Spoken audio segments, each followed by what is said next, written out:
114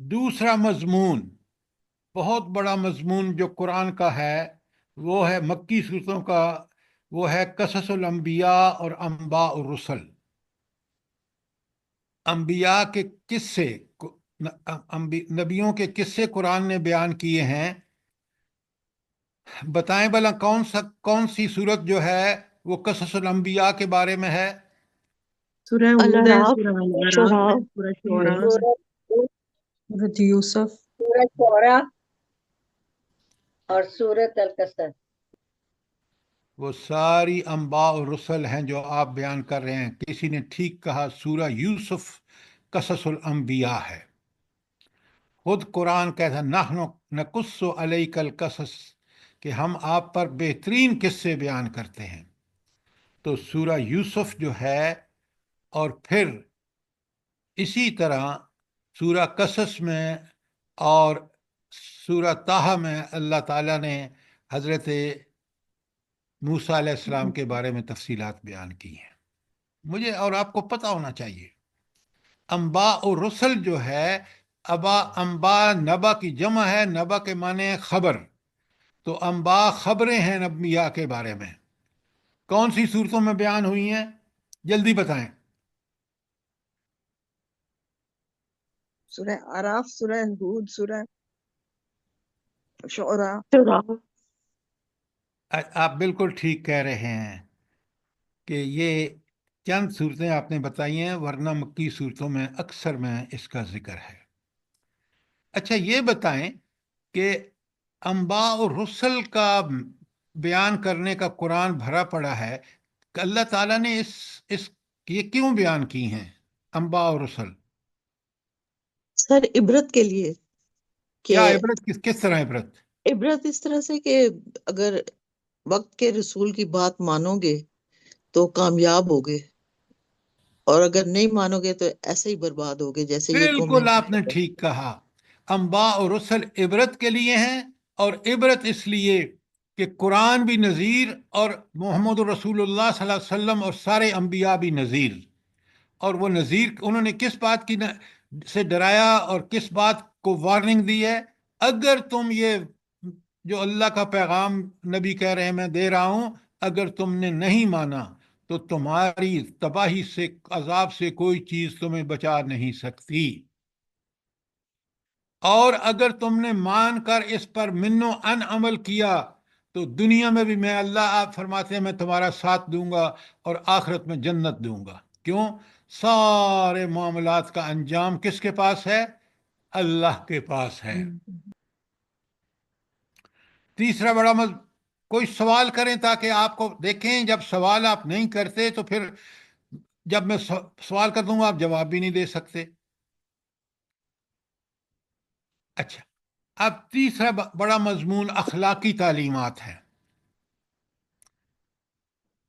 یہ جو اخلاقی تعلیمات کا مضمون ہے، یہ قرآن میں کہاں آیا ہے؟ جی سورہ حجرات کے اندر حجرات۔ بنی اسرائیل کے۔ میڈم حجرات مدنی ہے، ذرا غور سے بات سوال سمجھ کے جواب دیں، تکے مت ماریں۔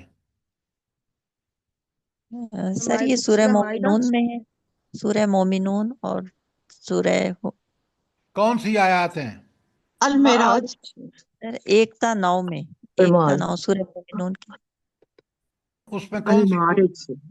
ایک منٹ، سورہ معارج اور سورہ مومنون دونوں مکی ہیں، اور سورہ مومنون میں بھی اور سورہ معراج میں بھی آپ ٹھیک کہہ رہے ہیں، وہاں اخلاقی تعلیمات بھی ہیں اور دوسرے احکامات بھی ہیں، لیکن یہ جو اخلاق ہے، اس اخلاق کہاں سے پھوٹتا ہے؟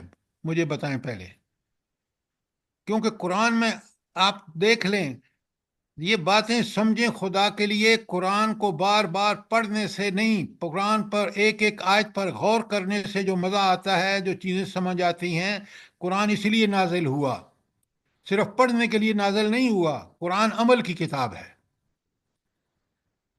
اور یہ جو باتیں ساری میں آپ کے سامنے رکھتا ہوں، یہ ساری کی ساری انسان کو سمجھ بوجھ کے بعد غور و فکر کا نتیجہ ہے۔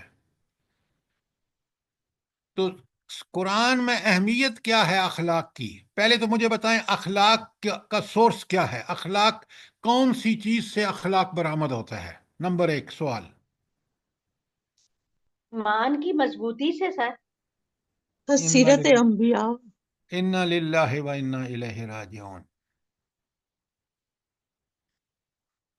ڈاکٹر صاحبہ یہ آپ کا جواب میں ایکسپیکٹ نہیں کر رہا تھا کہ آپ اتنا الٹا جواب دیں گی۔ ایمان کی بنیاد، ایمان اخلاق جس چیز سے پھوٹتا ہے، اخلاق کی جہاں سے انسان کو موٹیویشن ہوتی ہے، وہ ایمان ہے۔ اللہ پر ایمان، رسول اللہ صلی اللہ علیہ وسلم پر ایمان، آخرت پر ایمان، یہ ساری چیزیں مجھ سے تقاضا کرتی ہیں کہ میرا اخلاق بہترین ہونا چاہیے۔ اور جتنی میں نے آپ کو آلریڈی بھیج چکا ہوں کہ اللہ تعالیٰ کے پسندیدہ لوگ کون ہیں اور اللہ تعالیٰ کے ناپسندیدہ لوگ کون ہیں قرآن میں، ان کے ٹکڑے آیت کے آپ کو بھیج چکا ہوں۔ وہاں ساری کی ساری اخلاقی صفات والوں کو، جن میں فضائل اعلیٰ درجے کے ہیں، اللہ تعالیٰ ان کو پسند کرتا ہے، اور جن لوگوں میں رذائل اخلاق ہیں ان کو اللہ تعالیٰ ناپسند کرتا ہے۔ ایسا ہی ہے، میں نے بھیجا نہیں ہے آپ کو؟ جی سر جی۔ آپ خدا کے لیے ان چیزوں کو، یہ قرآن کی باتیں ہیں، ان کو جب میں آپ کو بھیجتا ہوں تو میرا مقصد یہ ہوتا ہے، اتنی محنت سے تیار ہوتی ہیں چیزیں کہ آپ ان کو پڑھیں گے، سمجھیں گے، وہ جو قرآن سے آپ کا تعلق ہے، جو ذوق اور شوق ہے، اس کی اصل تسکین یہاں ہوتی ہے۔ غلط تو نہیں کہہ رہا میں؟ نہیں سر جی۔ نہیں سر جی۔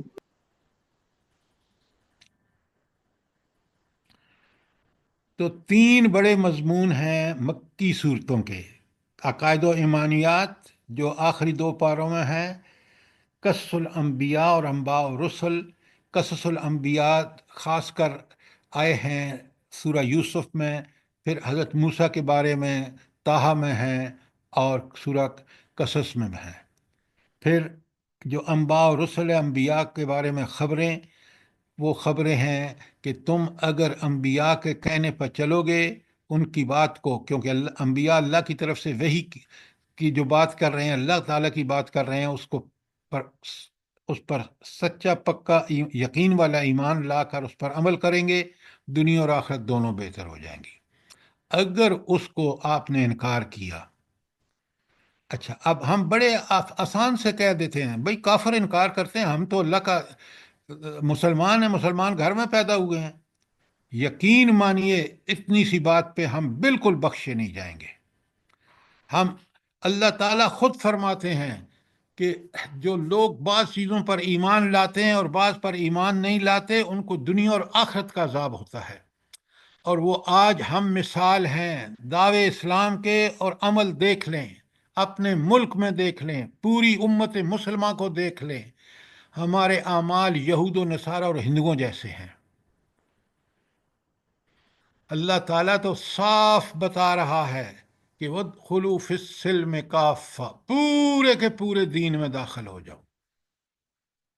اور وہ سورہ بقرہ کی آیت 85 ہے جو میں آپ کو بتایا، اَفَتُؤْمِنُونَ بِبَعْضِ الْكِتَابِ وَتَكْفُرُونَ بِبَعْضٍ فَمَن يَفْعَلْ مِنكُمْ ذَلِكَ إِلَّا خِزْيٌ فِي الْحَيَاةِ الدُّنْيَا، دنیا میں رسوائی، وَيَوْمَ الْقِيَامَةِ يُرَدُّونَ إِلَىٰ أَشَدِّ الْعَذَابِ، اور آخرت میں شدید ترین عذاب کی طرف لوٹائے جائیں گے۔ اب ہم اگر یہ سمجھتے ہیں کہ ہم نے پورے دین کو بس مان لیا ہے یا اللہ کو تسلیم کر لیا ہے، یہ کافی نہیں ہے، اللہ کی بات کو بھی من و ان تسلیم کرو، اور پوری کی پوری کو تسلیم۔ ایسا نہیں ہے کچھ چھوڑ دو اور کچھ کرو۔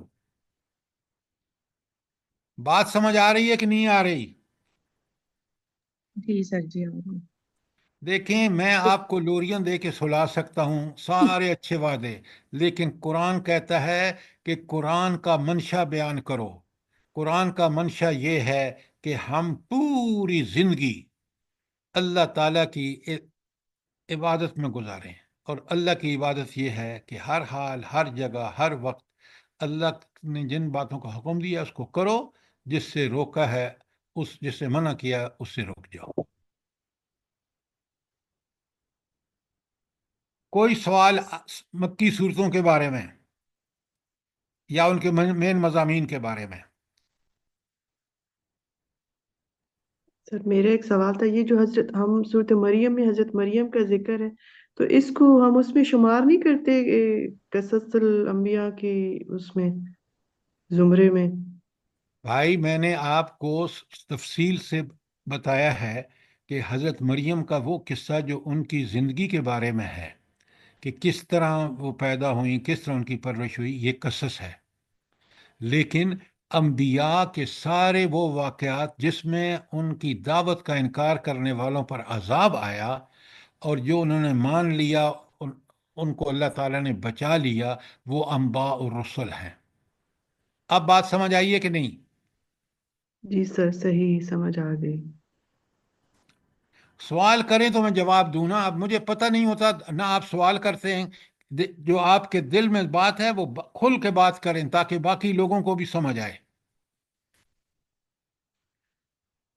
اب آئندہ میں جب بھی سوال کروں نا مکی صورتوں کے مرکزی مضامین کے بارے میں، آپ نے ٹھیک ٹھیک جواب دینے ہیں۔ اچھا، ٹھیک ہے سر۔ اس کے بعد اب آ جائیے مدنی صورتیں۔ اچھا، مکی صورتوں کی تعداد زیادہ ہے یا مدنی صورتوں کی؟ مکی صورتوں کی۔ مکی صورت۔ اچھا، مکی میں زیادہ تعداد کیوں ہے؟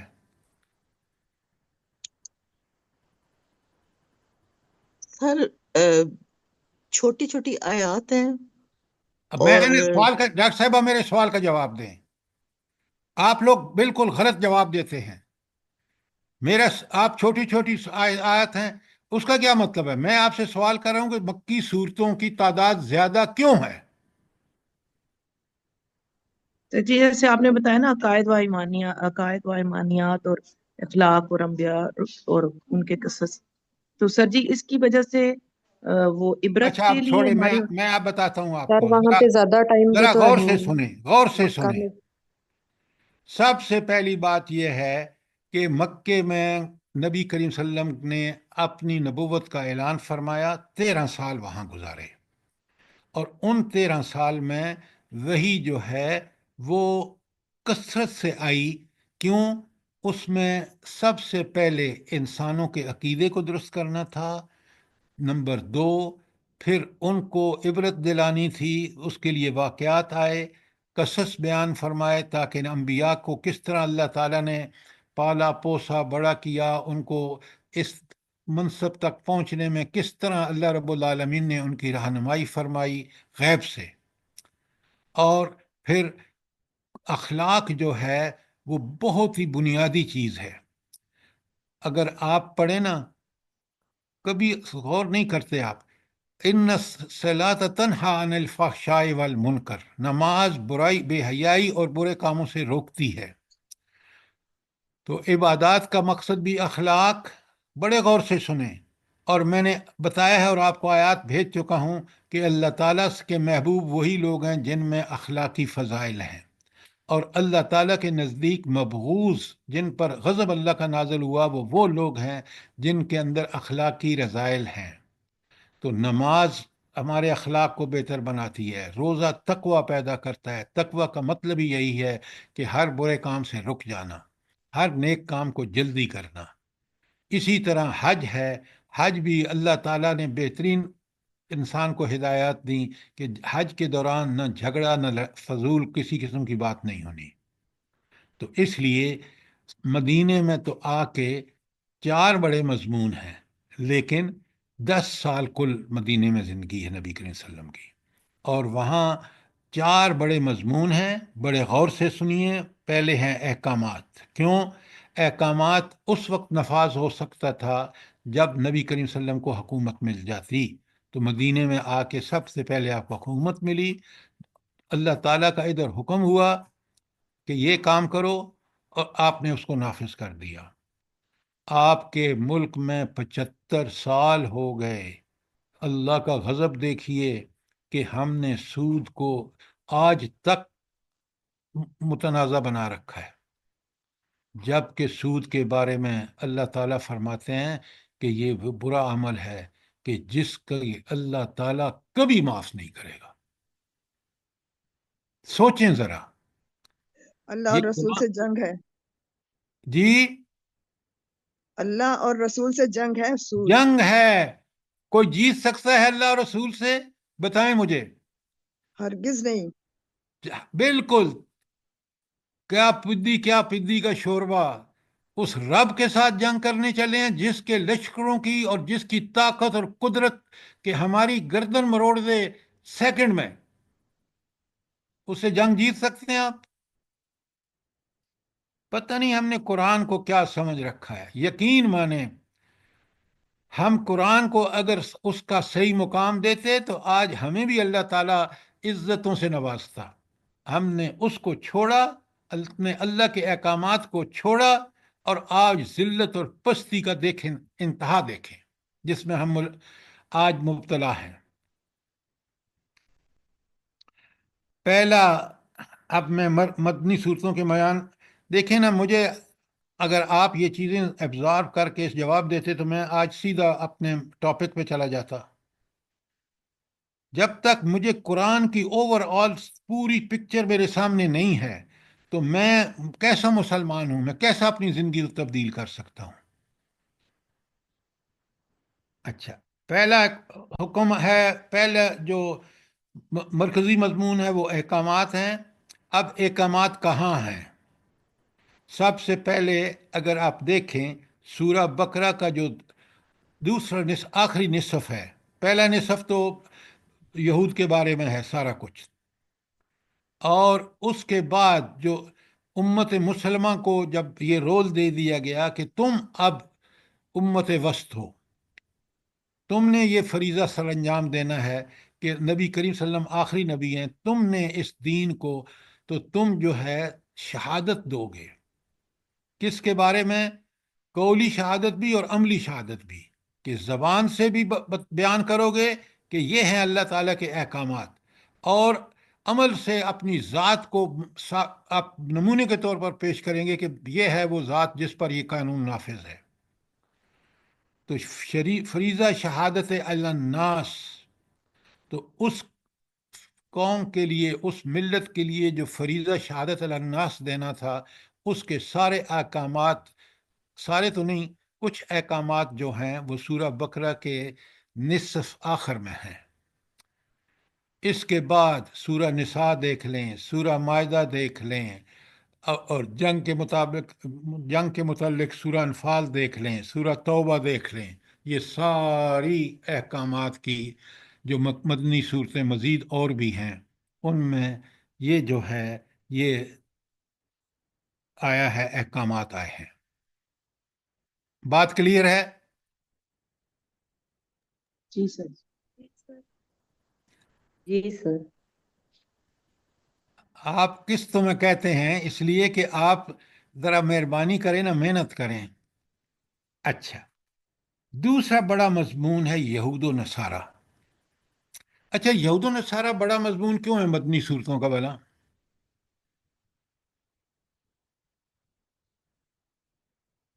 سر ان کی کیونکہ وہ نافرمانیاں ہیں، اور تاکہ ہم کو عبرت حاصل کریں۔ تو ہماری نافرمانیاں کم ہیں ڈاکٹر صاحبہ؟ جی ہماری ان سے بھی زیادہ ہے۔ ہم ان سے بدتر ہیں، تو پھر کوئی وجہ اور ہے؟ سر وہ وہاں پہ چونکہ رہتے تھے نا، مدینہ میں وہاں کے مقیم زیادہ تر جو تھے وہ یہود و نصارہ تھے نا، ان کے ساتھ ڈیل کرنا ہوتا تھا مسلمانوں اور نے، نبوت اور ہمیشہ ان ان کو کی، سے خطاب بھی تھا اللہ تعالیٰ سے۔ اور نبوت بھی تواتر سے ان کے اس میں آ رہی تھی۔ سر جی، یہود کے 3 جو قبیلے تھے، بنو قینقاع، بنو نذیر، بنو قریظہ، انہوں نے اب نبی کریم صلی اللہ علیہ آپ قسطوں میں بتا رہے ہیں۔ سب سے پہلا ریزن جو ہے بنیادی یہ ہے کہ ان کے اندر وہ وہ جو فریضہ شہادت علی الناس جو ان سے چھین کر بقرہ کی 143 میں مسلمان اللہ نبی کریم صلی اللہ علیہ وسلم کی امت کو دے دیا گیا، وہ اس کے پیروکار تھے۔ ان کا کام تھا، ان کے اندر ہمیشہ انبیاء موجود رہے، کبھی دو بھی رہے، تو ان کا فرض تھا وہ انہوں نے ادا نہیں کیا. سب سے بڑا جرم ان کا یہ ہے. پھر آپ جب مدینہ پہنچے تو 3 قبیلے وہاں موجود تھے. یہ 3 قبیلے کیوں سیٹل ہوئے تھے مدینے میں؟ جلدی بتائیں. سر ان کی کتاب میں موجود تھا کہ ایک نبی آئیں گے اب مدینہ میں. دیکھیں، آپ ذرا غور سے دیکھیں. اللہ اکبر، اللہ اکبر.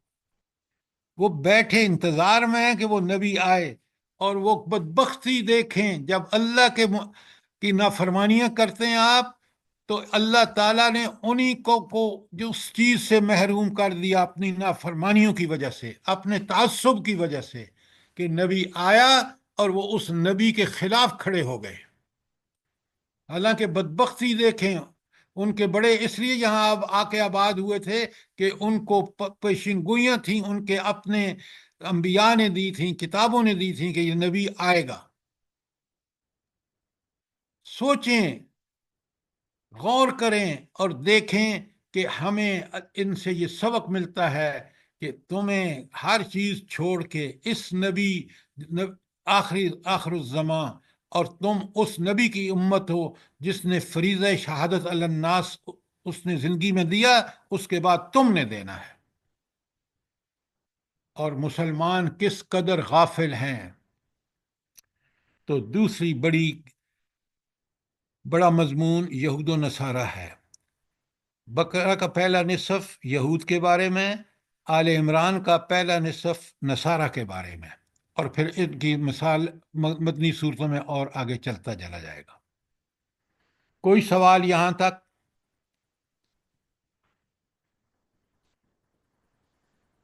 بات سمجھیں، سمجھ نہیں آتی سوال کریں، تاکہ آپ جو اتنی محبت سے اس کلاس میں آتے ہیں تو میں چاہتا ہوں کہ آپ بھرپور فائدہ اٹھائیں.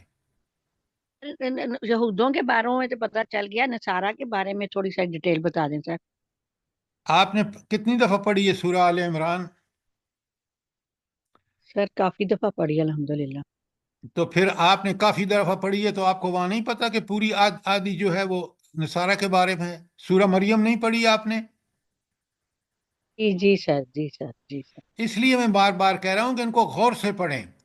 اب سنیں نصارہ کون ہے. نصارہ کا لفظ آیا ہے قرآن میں. اللہ تعالیٰ کے نبی عیسیٰ علیہ الصلاۃ والسلام نے کہا کہ کوئی تم میں سے ہے جو میری مدد کرے؟ تو من انصاری اللہ. ہاں، تو ان جو وہ تھے نصارہ، انہوں نے کہا. تو نصارہ اصل میں یہاں جو ہے یہ عیسائیوں کے لیے استعمال ہوا ہے. کیوں؟ کہ ان کے پیروکار اپنے آپ کو نصارہ کہلاتے تھے، لیکن انہوں نے شرک کی انتہا کر دی. نبی ادھر حضرت عیسیٰ علیہ السلام کو اللہ تعالیٰ نے اٹھا لیا، اور ان بدبختوں نے کہا کہ عیسیٰ علیہ السلام نعوذ باللہ کیونکہ من باپ کے پیدا ہوئے تھے، وہ اللہ کا معجزہ تھا. اور انہوں نے کہا کہ نہیں، وہ تو اللہ ان کا ہی باپ ہے، وہ اللہ کے بیٹے ہیں، نعوذ باللہ. اچھا، اب ان نصارہ کی گمراہیاں جو ہیں وہ آپ سورہ مریم میں بھی دیکھ سکتے ہیں، سورہ آل عمران میں دیکھ سکتے ہیں، اور قرآن میں دوسری جگہ بھی دیکھ سکتے ہیں. کوئی سوال؟ تیسرا بڑا مضمون، پہلے دو کون سے ہیں؟ احکامات اور اہل کتاب. اور تیسرا بڑا مضمون ہے منافقین. کیوں منافقین؟ منافق کون ہوتا ہے؟ جس کی زبان اور دل میں بڑا تضاد ہو. زبان سے تو مانے اللہ کو، لیکن اسی اللہ کے دین کو جڑ سے کاٹنے کے لیے طرح طرح کی سازشیں کرے. اور یہ ان کا ظہور مکے میں نہیں ہوا. کیوں؟ مکے میں تو ایمان لانا جو تھا نا، وہ تیز تلوار کی دھار پہ چلنا تھا. یا تو آپ مومن ہیں، نہیں تو کافر ہیں، بیچ کی کوئی راہ نہیں تھی. کیونکہ مومن ہونے کے لیے آپ کو پہلے اپنی جان ہتھیلی پر رکھنی ہوتی تھی. تو صحابہ نے کمال کر دیا، مہاجرین نے. اچھا، اب جب یہ مدینے میں آئے، حکومت ملی، تو آج آپ دیکھ لیں، اپنے ملک میں دیکھ لیں کس قدر عوام الناس اقتدار کے بھوکے ہیں، انہوں نے اللہ کو بھلا دیا۔ یہ جو وزیر خبیر جو جتنے حکومت کے ساتھ ہیں اپنے آپ کو مسلمان کہتے ہیں، ان کے ساروں کے کرتوت دیکھ لیں۔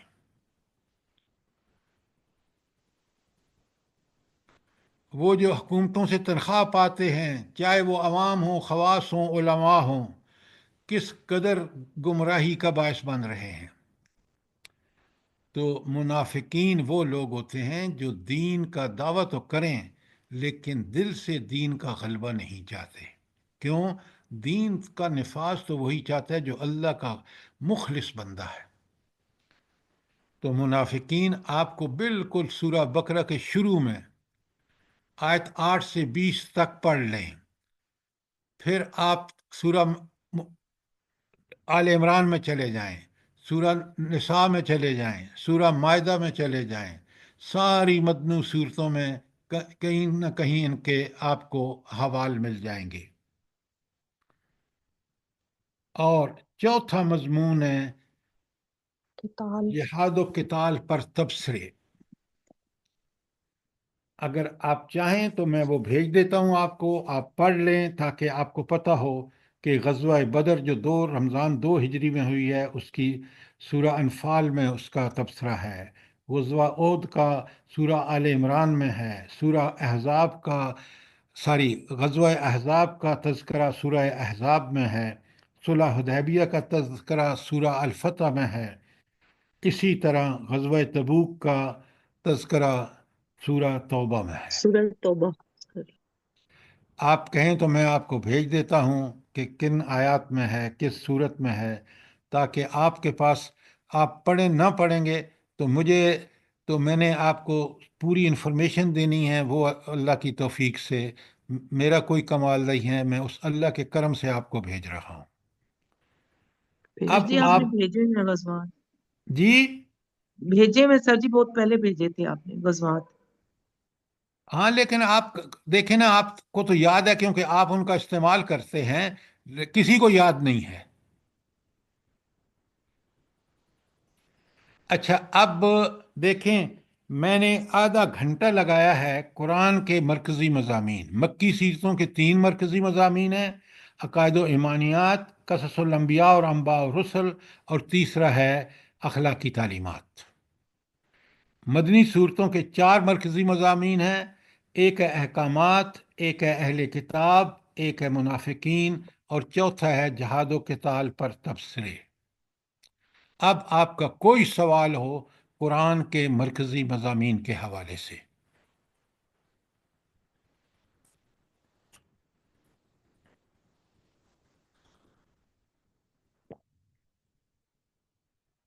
یہ آپ کا معاملہ صرف نہیں ہے۔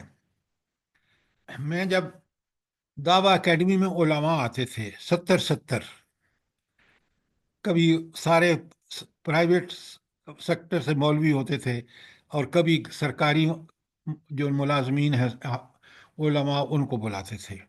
آپ یقین مانیں اس تفصیل میں کبھی کسی عالم نے مجھے جواب نہیں دیا، میں ان کو پڑھاتا تھا۔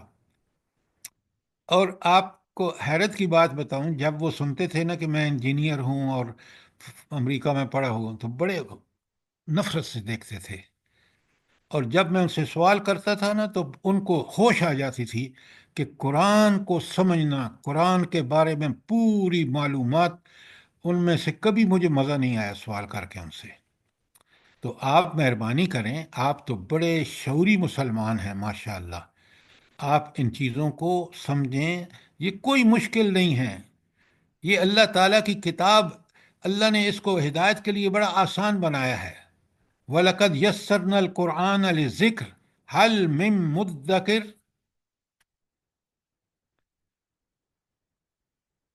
اچھا، اب اگر آپ کو کوئی سوال نہیں ہے تو میں اب چلتا ہوں سورہ حج جو ہم نے شروع کر رکھی تھی۔ موقع ہے ابھی بھی سوال کر لیں۔ اچھا، سورہ حج جو قرآن میں 22 نمبر پر ہے، اس میں کچھ حصہ مکی ہے اور کچھ حصہ مدنی ہے۔ اچھا، اب بڑے غور سے دیکھیں، اب میں نے اس ساری جو تمہید باندھی ہے تاکہ آپ کو پتہ چل جائے کہ سورہ کے مکی مضامین جو ہمیں پتہ ہیں، تو سورہ حج جو شروع ہو رہی ہے وہ کس سے شروع ہو رہی ہے؟ جلدی بتائیں۔ سر مکی مضمون ابتدائی حصے میں سر جی آخرت تو کی بھائی آپ جو میں کہہ رہا ہوں اس کو سنیں کہ سورہ کی شروع کس آخرت آیت سے ہو رہی ہے؟ سر جی قیامت کے آخرت ذکر کے سے بارے میں ان زلزلۃ الساعۃ شیء عظیم۔ آخرت ان ساعت سر زلزلت شیء عجیب، یہ کس کا بیان ہے؟ مکی سورہ آخرت کا سر آخرت کا بیان ہے، مکی بات بولے۔ آخرت کس کا بڑا مضمون ہے؟ مکی صورتوں کا، مکی عقائد میں۔ تو لہذا یہ آیات مکی ہیں۔ ثبوت کیا ہے کہ اس میں بیان جو ہے وہ مکی صورتوں کا جو بیان ہے عقائد و ایمانیات اس سے شروع ہو رہی ہے۔ بات کلیئر ہے؟ جی سر جی سر جی سر جی اچھا، اب میں آپ اسی صورت کے آیت اس پہ آ جائیے۔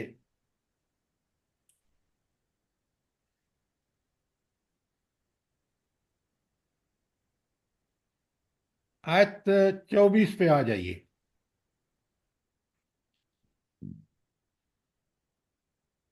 اب میں آپ کے سامنے آیت 25 پڑھ رہا ہوں، بڑے غور سے سنیے۔ ان الذین کفروا ویصدون عن سبیل اللہ والمسجد الحرام الذی جعلناہ للناس سواء العاکف، یہ جو مضمون ہے یہ کون سی صورتوں کا مضمون ہے؟ جی یہ مدنی ہے، کیونکہ آپ صلی اللہ علیہ وسلم مدینہ سے عمرہ کرنے کے لیے جا رہے تھے تو حدیبیہ کے مقام پر روک لیا گیا تھا، اس وقت پہ یہ نہیں، آیات یہ آگے کی بات مت کریں۔ وہ جی حدیبیہ جو ہے، صلح حدیبیہ ہوئی ہے کتنی ہجری میں؟ 6 ہجری میں۔ 6 ہجری میں۔ اچھا، اب یہ ہے بات اصل میں، جب مکہ سے مدینہ ہجرت کی اللہ کے رسول صلی اللہ علیہ وسلم اور صحابہ نے، تو کافروں نے روک دیا ان کو۔ تو اس کا مطلب ہے کہ یہ صورت جو ہے یہ مدنی ہے، مدینے میں نازل ہوئی، کیونکہ 1 ہجری میں ہوا یہ کہ کافروں نے جب بندی لگائی اور مسلمان اور نبی کریم صلی اللہ علیہ وسلم تو مکے کے رہنے والے تھے، وہ حج اور عمرے کی سعادتیں حاصل کرتے تھے، لہٰذا ان کو بڑا دکھ ہوا کہ ہم نے ہجرت کے بعد اس سے محروم ہو گئے۔ تو یہاں سے یہ مضمون جو ہے یہ 1 ہجری ذوالحجہ میں نازل ہوا، اور اس سے 1 تا 24 آیات مکی ہے۔ اب بات سمجھ آ گئی کہ نہیں آئی؟ جی سر جی، آپ نے لکھایا ہوا ہے کہ 24 آیات وہ جو ہے یہ لکھا اللہ ہوا تو ہے، جواب آپ دیتے نہیں ہیں۔ لکھنے کا فائدہ کیا ہے؟ علم تو وہ ہے جو آپ کو پتہ ہو، آپ سوال کرے کوئی، آپ جواب دیں، آپ سمجھا سکیں۔ دیکھیں نا، اس میں میرا بھی اور آپ کا کتنا وقت ضائع ہو رہا ہے کہ وہی چیزیں جو ہم نے پہلے بتائی ہیں آپ بتا نہیں سکتے۔ اب میں قرآن پڑھاتا جاؤں، آپ پیچھے کی چیزیں نہ آپ کی سمجھ میں ہوں، نہ میں ان کو کوشچن کر کے سمجھوں، تو آپ مجھے بتائیں یہ قرآن پڑھنے کا کوئی صحیح طریقہ ہے؟ جلدی بتائیں۔ نہیں سر نہیں سر جی۔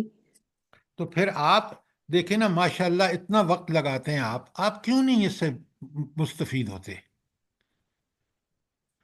قرآن کو اس طرح کیوں نہیں پڑھتے جس طرح نبی کریم صلی اللہ علیہ وآلہ وسلم، صحابہ اور صحابیات نے پڑھا، اور انہوں نے اس قرآن پہ عمل کر کے دنیا میں عزتیں پائیں، اللہ کے سب سے قریب لوگ بن گئے، رضی اللہ عنہم ورضوا عنہ، اللہ ان سے راضی، وہ اللہ سے راضی۔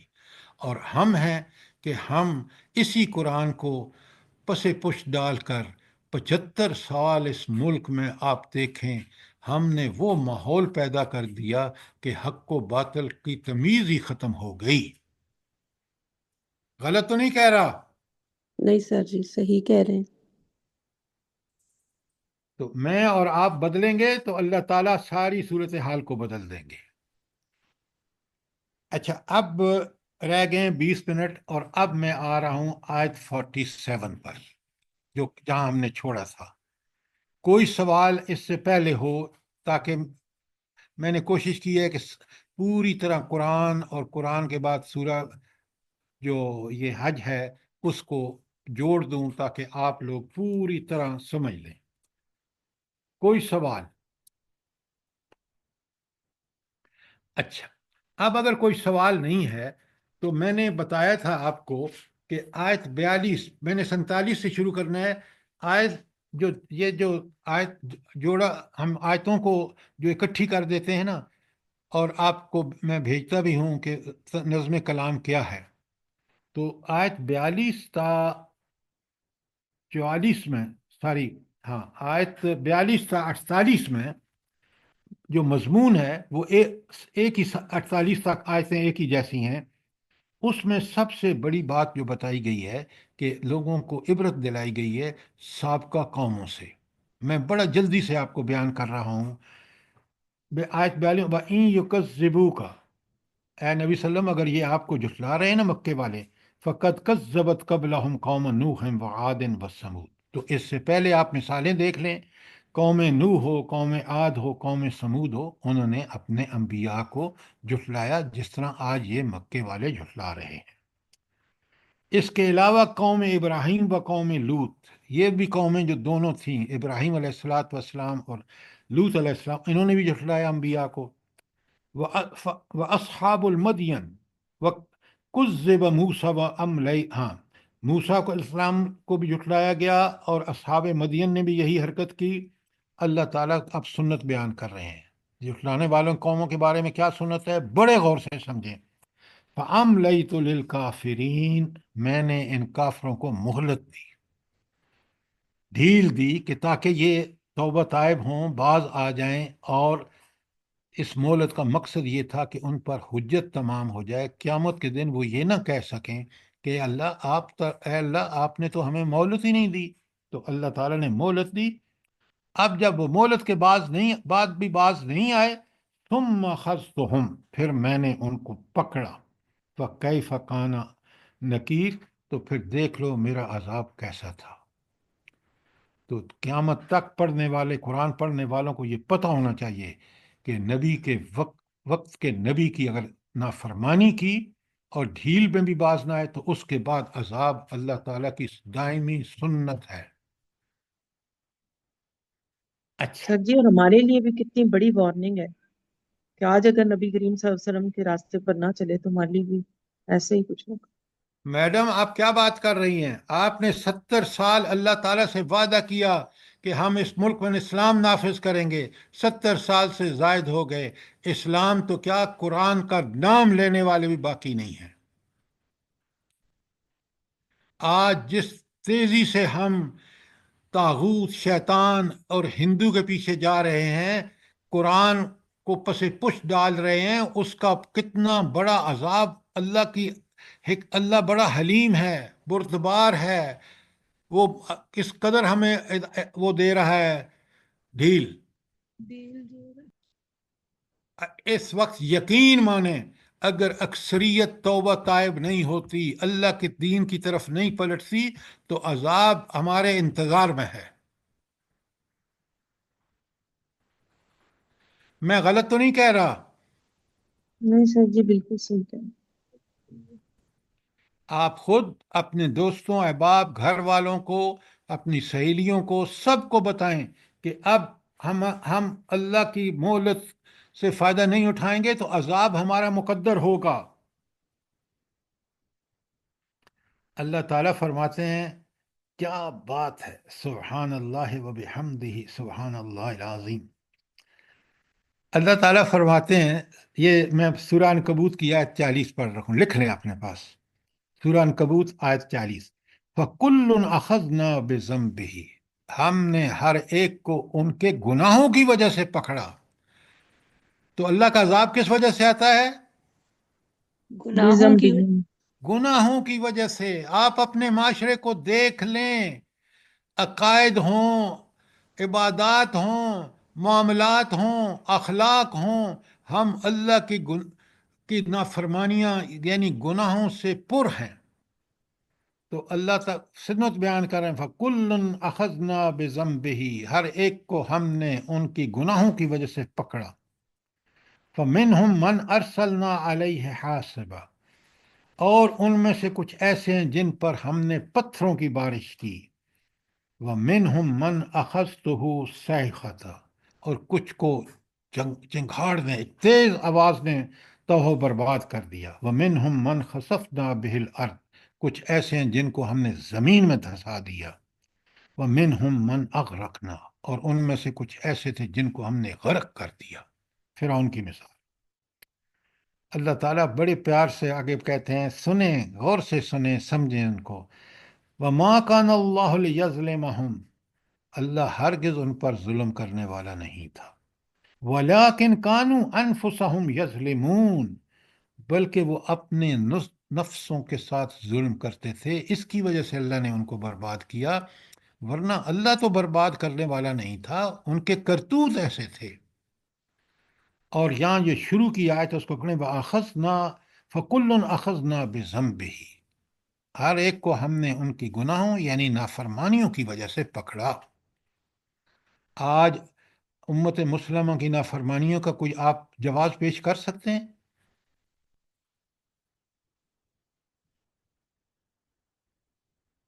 یہاں آیت 45 میں آگے فرمایا فَكَأَيٍّ مِّن قَرْيَةٍ أَهْلَكْنَاهَا، کتنی خطا کار بستیاں ہیں جن کو ہم نے تباہ کر دیا. وَهِيَ ظَالِمَةٌ، اور یہ ظالم تھی. ظالم کا مطلب اللہ تعالیٰ کی نافرمان تھی. فَهِيَ خَاوِيَةٌ عَلَىٰ عُرُوشِهَا، آج وہ اپنی چھتوں پر الٹی پڑی ہیں. چھت نیچے ہے، تباہی بربادی ایسی آئی. وَبِئْرًا مُعَطَّلَةً، اور کتنے ہی کنویں ہیں جو بیکار پڑے ہیں، تباہی اور بربادی کی وجہ سے وہ بھی بغیر آباد ہو گئے. کثیرم مشید، اور کتنی محل ہیں جو کھنڈر بن گئے ہیں. ذرا آپ دیکھ لیں، اس وقت یہ ساری چیزیں عربوں کے سامنے تھیں جب وہ سفر کرتے تھے. اور 46 میں فرمایا، بڑے غور سے سنیں، افلم یسیروا فی الارض، کیا وہ زمین میں چلتے پھرتے نہیں ہیں؟ فتکون لہم قلوب یعقلون بہا، اور ان کے دل سمجھنے والے ہوں. یہ دل جو اللہ تعالیٰ نے دیا ہے نا، اس سے عبرت حاصل کریں ان واقعات سے. وآذان یسمعون بہا، اور ان کے کان سننے والے ہوتے، کاش. فَإِنَّهَا لَا تَعْمَى الْأَبْصَارُ، حقیقت یہ ہے کہ آنکھیں اندھی نہیں ہوتیں. وَلَكِنْ تَعْمَى الْقُلُوبُ، بلکہ دل اندھے ہو جاتے ہیں. الَّتِي فِي الصُّدُورِ، جو سینوں میں ہے. تو دل برائیاں کر کر کر کے، اور وہ ایک دھبا لگتا ہے گناہ کر کے، اتنے گناہ کر کے وہ سیاہ ہو جاتا ہے. جب سیاہ ہو جاتا ہے تو اللہ تعالیٰ اس پر مہر لگا دیتا ہے، نہ وہ اس کو سننے اور سمجھنے کی ساری صلاحیت سلب کر لی جاتی ہیں. وہ دنیا پرستی، ہوس پرستی، خواہش پرستی کے پیچھے دیوانہ ہو جاتا ہے، اور یوں پھر اللہ تعالیٰ کا عذاب آتا ہے، اور ایسے لوگوں کو اللہ تعالیٰ ملیہ میٹ کر دیتا ہے. یہ 47 تھی. اور اب آپ نے دیکھا کہ قرآن نے حق ادا کر دیا ہے کہ لوگوں کو کس طرح جو ہے وہ عذاب میں مبتلا کرنے کی سنت کیا ہے اللہ کی. سر جی قیامت تک 46 ہے، 47 نہیں پڑھی ابھی. میں نے 46 تک پڑھ کے اس کا خلاصہ بیان کر رہا ہوں. جی اب کوئی سوال آپ کا آیت 46 تک. کتنی بڑی تاریخی حقیقت ہے جو اللہ تعالیٰ بیان کر رہے ہیں کہ تم دیکھ لو. عربوں کو اس وقت کہا، اور آج ہمیں ساری ہمارے سامنے ہے. کہ یہ نافرمان قومیں اللہ تعالیٰ کس طرح برباد کرتا ہے، کس طرح وہ اپنے آپ کو سمجھتی ہم بڑے عروج پر ہیں، لیکن اللہ تعالیٰ کی نافرمانیوں کی وجہ سے اللہ تعالیٰ کے عذاب کا ایسا مستحق ہوتی ہیں کہ آپ دیکھ لیں کس طرح شان و شوکت پوری سائنس اور ٹیکنالوجی کی اور افراد کی کثرت کی ذلت دیکھنی پڑی افغانستان میں، کس طرح نہتھے افغان مجاہدین نے کس طرح ان کو غرور کو خاک میں ملا دیا، آپ کے سامنے ہے۔ لیکن ہم ہے کہ دنیا پرستی سے ہماری آنکھیں ہٹتی نہیں ہیں کہ ہم دیکھیں، ہمارے کان ان حقائق کو سننے کے لیے تیار نہیں۔ آج بھی آپ یہ دیکھیں کیا بدبختی ہے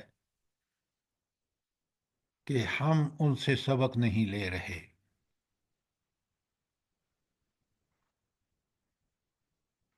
سر یہ آج کل جو پانی بارشیں رکی ہوئی ہیں، اتنا سخت عذاب یہ بھی ہے ہمارے اوپر، اور پانی کی بھی قلت ہو رہی ہے، تو وہاں بھی یہی کہا گیا ہے کہ ان کے کنویں سکا دیے گئے، ان کے سوکھ گئے کنویں، استغفر اللہ۔ یہ تو آج ایک قسم نہیں ہے، یہ ایک قسم نہیں ہے، پتہ نہیں کتنی قسموں کے عذاب ہم پر۔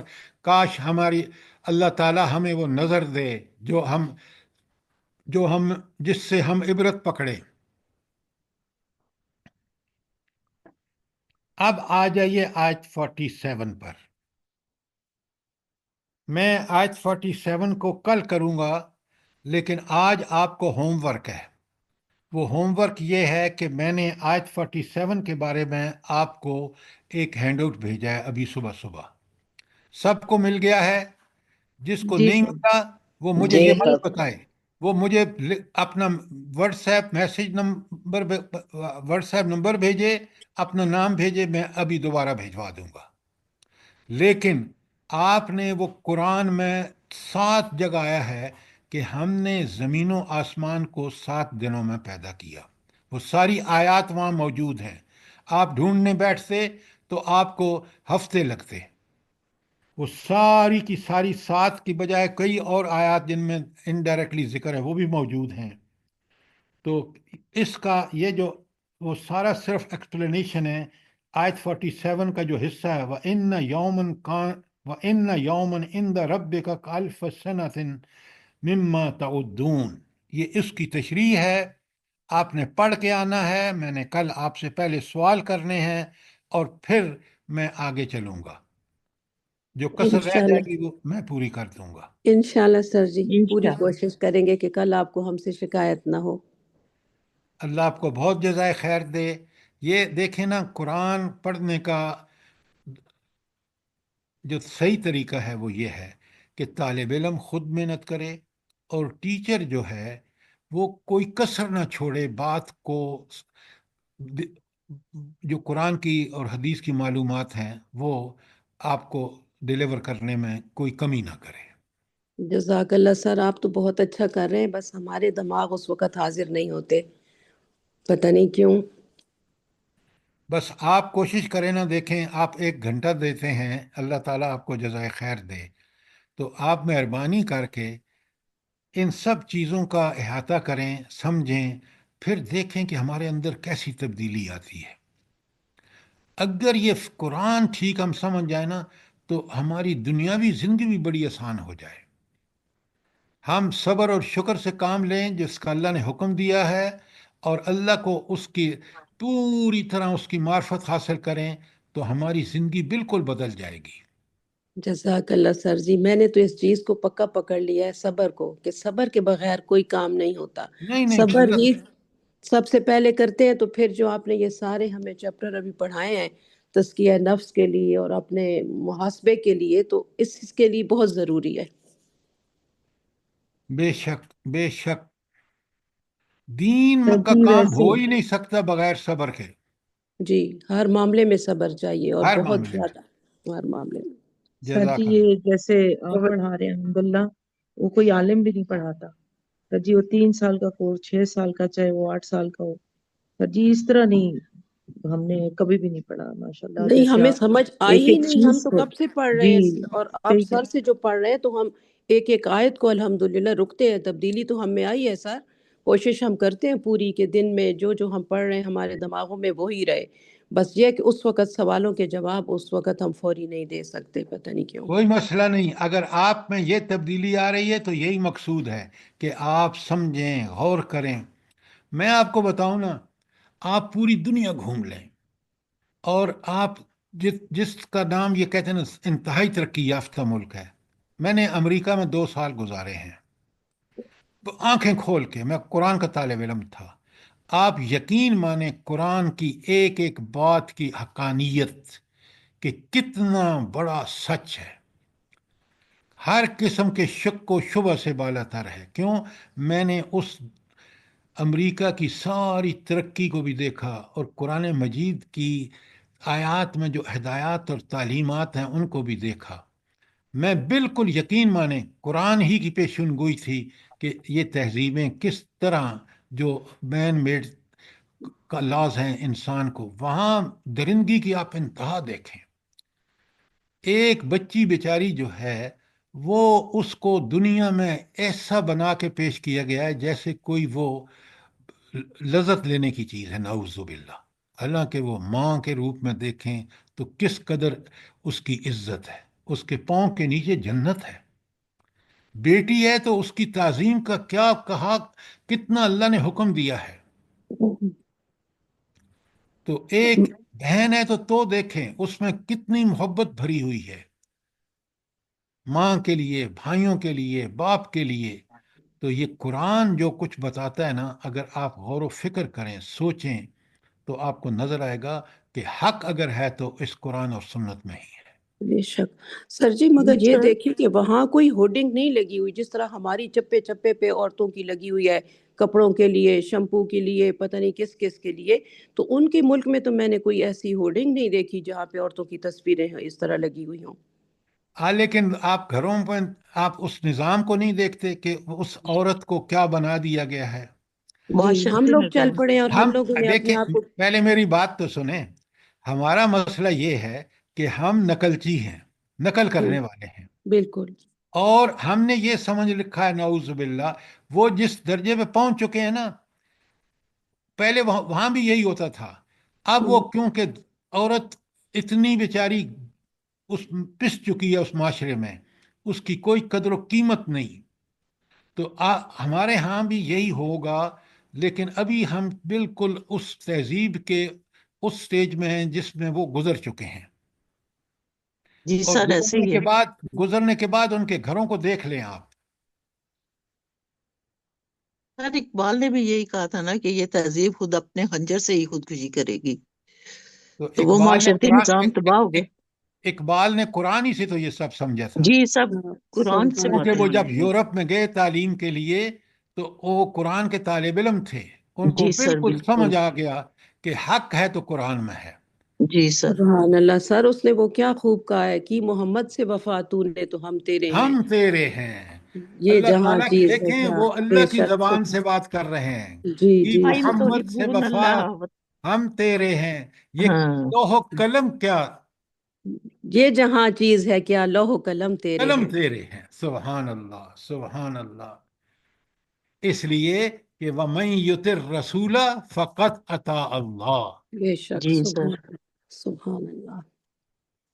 کاش ہم اس کو سر یہاں جرمنی میں ایک روڈ ہے، اس پہ ان کا ایک جو ہے نا شیلڈ لگی ہوئی ہے، پارک ہے، باقاعدہ ان کا سب کچھ اس پہ لکھا ہوا ہے۔ اللہ تعالیٰ آپ کو جزائے خیر دے، اللہ تعالیٰ تمام مریضوں کو شفا عطا فرمائے، آمین آمین اللہ آمین۔ غزہ کے مسلمانوں کو، فلسطین کے مسلمانوں کو، وہاں شام کے مسلمانوں کو، جہاں کہیں مجاہدین برسر پیکار ہیں، اللہ تعالیٰ ان کی مدد فرمائے، آمین اے اللہ ثم ان کو آمین۔ فتح اور نصرت سے کامیاب فرما، آمین اللہ تعالیٰ آمین مریضوں کو شفائے کاملہ اور عاجلہ عطا فرما، آمین آمین ثم آمین اللہ ہمارے والدین کو دنیا آخرت کی ساری بھلائیاں عطا فرما۔ آمین۔ آمین آمین۔ ربنا تقبل منا انك آمین انت السميع العليم وتب علينا انك انت التواب الرحيم۔ آمین یا ثم رب آمین۔ العالمین۔ جزاک اللہ اللہ خیر، تعالیٰ اللہ پاک آپ کو۔ ہماری مسلمان عورتوں کو پردے کی